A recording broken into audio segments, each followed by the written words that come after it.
दिल्ली में दिन दहाड़े अरबपति नेता के मर्डर केस को सुलझाने में दिल्ली पुलिस ने 14 दिन लगा दिए।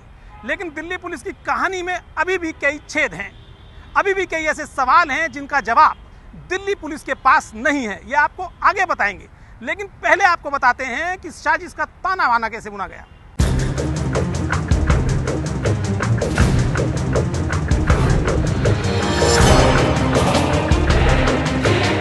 इन तस्वीरों ने पूरे देश को हिलाकर रख दिया था। 26 मार्च को दिन दहाड़े बंदूक लहराते एक स्कोडा गाड़ी के साथ भागते 2 लोगों की तस्वीर नीतेश कुंज के सीसीटीवी कैमरों में कैद हुई थी। देश की राजधानी दिल्ली में इन लोगों ने अरबपति नेता दीपक भारद्वाज की गोलियां मारकर हत्या कर दी थी। वारदात की खबर मिलते ही पुलिस पहुंची नीतेश फार्म हाउस। चूंकि मामला हाई प्रोफाइल मर्डर का था, इसलिए पुलिस के आला अधिकारियों को भी नीतेश फार्म हाउस पहुंचने में देरी नहीं लगी। शुरुआती तहकीकात के बाद ही पुलिस ने साफ कर दिया था कि दीपक भारद्वाज के कत्ल के पीछे हो ना हो दीपक के ही किसी नजदीकी का हाथ हो सकता है। वहीं मौका वारदात का मुआयना करने के बाद पुलिस ने भी राहत की सांस इसलिए ली क्योंकि नीतेश फार्म हाउस के भीतर कई जगहों पर सीसीटीवी कैमरे लगे हुए हैं। तो ऐसे में साफ था कि भीतर लगे सीसीटीवी कैमरों ने कातिलों के चेहरों को जरूर देखा होगा।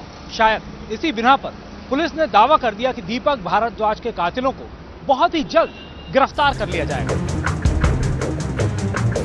सीसीटीवी में नजर आती महंगी स्कूटर गाड़ी के मालिक तक पहुंचने में पुलिस को मुश्किल पेश नहीं आई। अरबपति नेता दीपक भारद्वाज के कत्ल की तहकीकात में दिल्ली पुलिस ने सबसे पहले अमित और राकेश को पकड़ा। ये गाड़ी के मालिक और ड्राइवर थे। इनके जरिए पुलिस को पता चला कि फुटेज में दिख रहे शूटर पुरुषोत्तम उर्फ मोनू और सुनील मान थे। सीसीटीवी की इस तस्वीर में इस स्कोडा गाड़ी के अंदर अमित ही बैठा था, जबकि भागते हुए दोनों शूटर साफ दिखाई दे रहे थे। पुलिस के मुताबिक वो दोनों पुरुषोत्तम उर्फ मोनू और सुनील मान थे। 26 मार्च को हुए दीपक भारद्वाज के कत्ल ने सभी को हैरान कर दिया। पुलिस के जहन में भी पहला सवाल यही आया कि दीपक भारद्वाज के नीतेश फार्म हाउस के भीतर कई सारे सुरक्षा गार्ड हैं और हर एक अंदर जाने वाले शख्स को 2-2 बार चेक किया जाता है, तब उसे भीतर जाने की इजाजत दी जाती है। तो फिर ऐसे में आखिर कैसे कातिल हथियारों समेत नीतेश फार्म हाउस के भीतर भी पहुंच गए और दीपक भारद्वाज को मौत के घाट भी उतार दिए। हाई प्रोफाइल मामले की तहकीकात में पुलिस को पहले दिन से ही किसी अंदर वाले की होने का शक था। पुलिस के शक की सुई कभी दीपक भारद्वाज के परिवार की तरफ जाती तो कभी दीपक भारद्वाज की करीबी महिला की तरफ। पुलिस को शिद्दत से तलाश थी दीपक भारद्वाज का मर्डर करने वाले शूटरों की।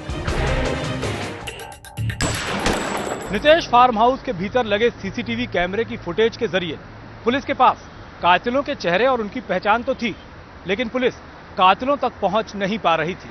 पुलिस की करीब दर्जन भर टीमें कातिलों की तलाश में जुटी हुई थी, लेकिन कामयाबी हाथ नहीं लग रही थी। इसी बीच 1 अप्रैल को भाड़े के हत्यारे सुनील और पुरुषोत्तम ने दिल्ली की पटियाला हाउस कोर्ट में सरेंडर करने की कोशिश की।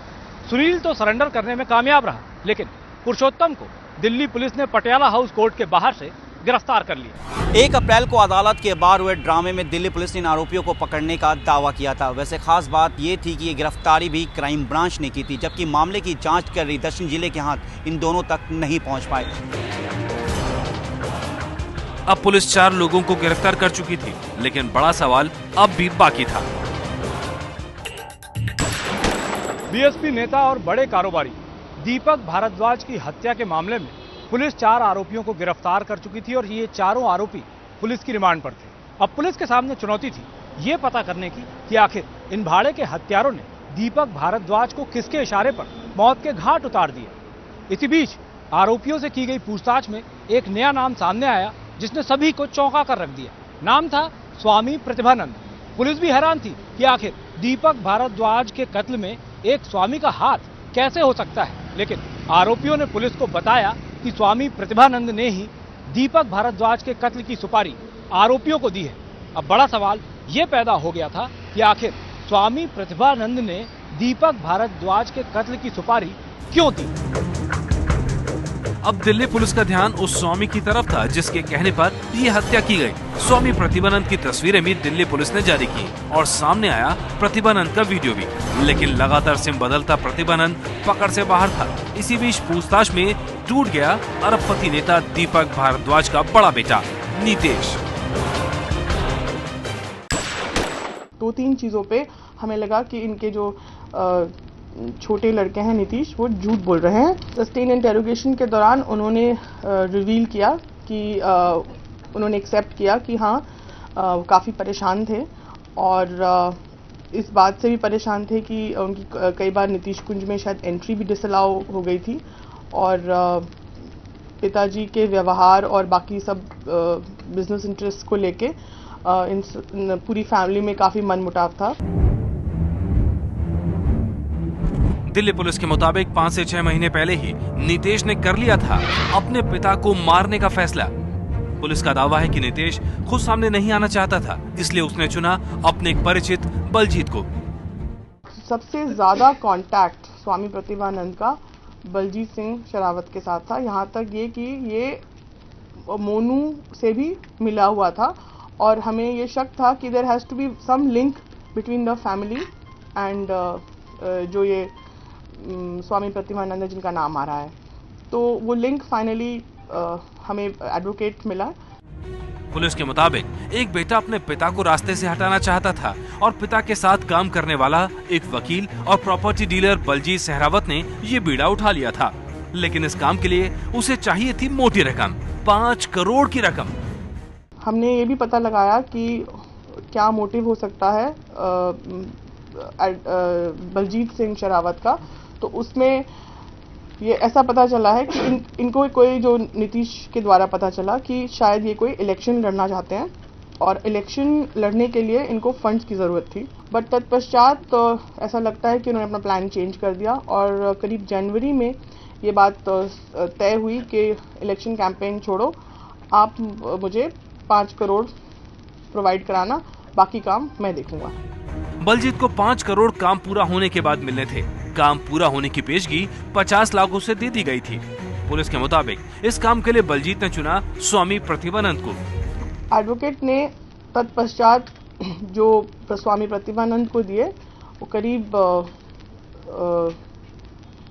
3.5 या 4 लाख दिए और उसमें से 2 लाख जो कि जो हमारे शूटर्स हैं वो एक्सेप्ट कर रहे हैं कि उनके पास हैं, उनको दिए गए थे और जिससे उन्होंने गाड़ी अरेंज करी और उन्होंने जो लॉजिस्टिक उनको अरेंजमेंट करना था, जैसे वेपन्स खरीदने थे या जो कुछ और भी उनके खर्चे थे उस पीरियड के, वो निपटाने के लिए उनको वो अमाउंट दिया गया।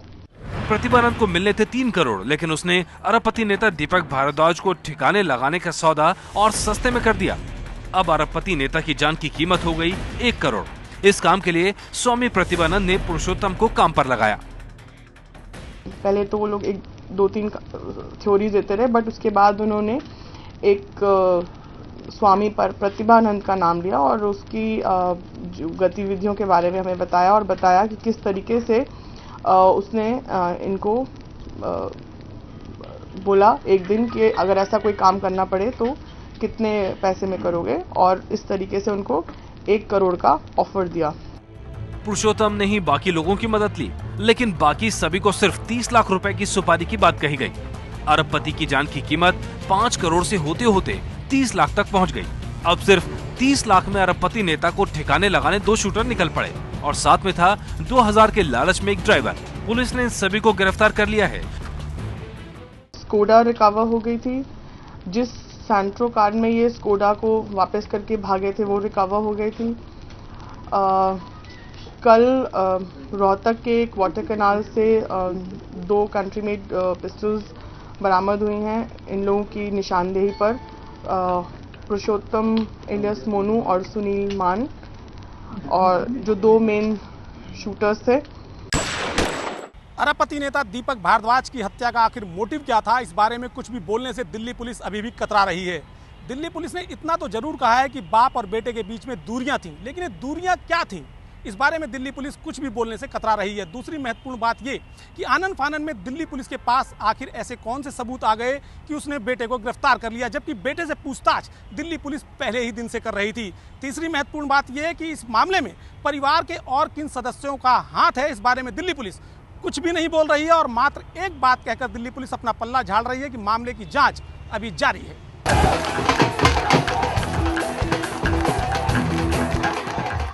4 साल पहले दौलत की बुलंदी से शोहरत की बुलंदी पर पहुंचने का ख्वाब सजाए दीपक भारद्वाज ने राजनीति में कदम बढ़ाया था। पश्चिमी दिल्ली से बीएसपी का टिकट भी मिला था, चुनाव में खूब पैसा बहाया, लोगों का समर्थन भी मिला और वाहवाही भी, लेकिन नहीं मिली थी जीत। कांग्रेस के महाबल मिश्रा और बीजेपी के जगदीश मुखी से पीछे रह गए थे दीपक भारद्वाज, लेकिन उनकी इस कोशिश से उनका इलाके में रुतबा और दबदबा दोनों बढ़ गए। उस वक्त चुनाव आयोग को दीपक भारद्वाज ने बताया था कि उनके पास 604 करोड़ की संपत्ति है। ये अलग बात है कि इसके बाद से ही दीपक भारद्वाज की पहचान एक अरबपति नेता के तौर पर हो गई। ये संपत्ति मिली कैसे, इसकी भी दिलचस्प कहानी है।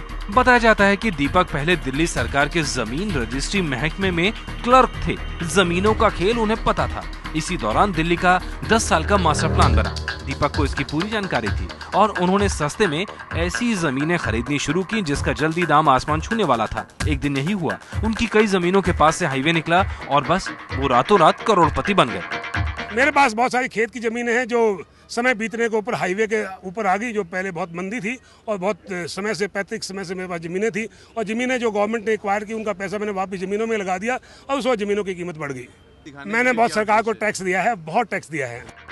इसके बाद दीपक भारद्वाज ने कहां पैसा नहीं लगाया, गाड़ी बंगला तो दूर, होटल और टाउनशिप तक खड़ी कर दी। मेरे पास ज़मीनें हैं, मेरे टाउनशिप हैं, मेरे पास होटल्स हैं, स्कूल्स हैं। मैं स्कूल्स बना रहा हूँ, मैं अनाथालय बना रहा हूँ, ओल्ड एज होम बना रहा हूँ। जल्दी दीपक का नाम हाई प्रोफाइल लोगों में शुमार होने लगा। बड़े बड़े लोगों के साथ उठना बैठना और पार्टियां आम हो गया। पुलिस सूत्र तो यहाँ तक दावा करते हैं कि उनके करीब कई महिलाएं भी थीं और कहा जाता है कि महिलाओं के साथ इन्हीं संबंधों की वजह से उनके परिवार में दरार आई और नतीजा हत्या में हुआ।